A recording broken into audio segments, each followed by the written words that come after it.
Nah, untungnya si ibu-ibu tadi itu datang ke sini tergopoh-gopoh, Pak RW, Pak RW, ini kok ada orang mau ngasih saya paket begini begini begini begini.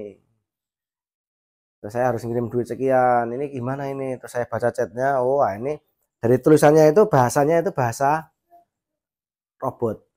Bahasa robot ya, bukan bahasa manusia. Sudah kelihatan sekali. Jadi teman-teman semuanya harap hati-hati kalau ketemu dengan modus-modus penipuan love scamming seperti itu sedang marak dan banyak orang tertipu, banyak orang tertipu, banyak orang-orang itu kalau di daerah saya ini tiba-tiba dia punya masalah keuangan karena dapat love scamming itu suruh transfer dibela-belain utang sana, utang sini, ternyata ketipu. Nah, setelah ketipu, terlanjur utangnya ke rentenir, utangnya ke pinjol, udah ketipu nggak dapat apa-apa, saatnya untuk bayar utangnya, untuk ngangsur.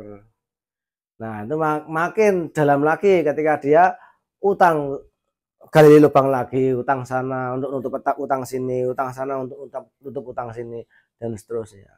Dan utangnya itu ke rentenir-rentenir lintah darat itu.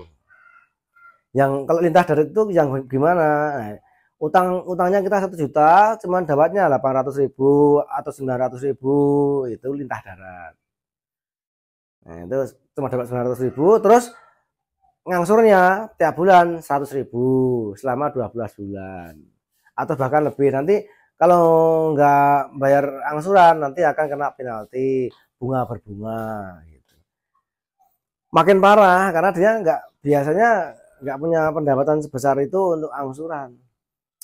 Terus biasanya orang-orang yang kena tipu itu orangnya eh, nganggur atau orang yang nggak punya atau orang yang punya tapi gaya hidupnya ketinggian, ingin lebih bergaya lagi, gampang dirayu, gampang ditipu.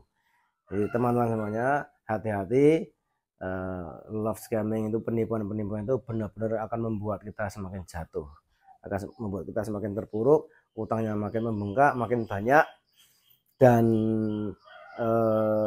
akan terjerumus ke kejadian-kejadian yang tidak menyenangkan yang lainnya. Misalnya terus kemudian selain tadi yang saya ceritakan utang pinjol, utang rentenir, utang manapun lah. Yang kedua nyari-nyari duit dengan cara biar dapat instan, nyari duit dengan cara judi online untuk membayar utang. Dan itu akan jadi kayak lingkaran setan. Makin secara hidupnya makin banyak problemnya. Oke, terima kasih.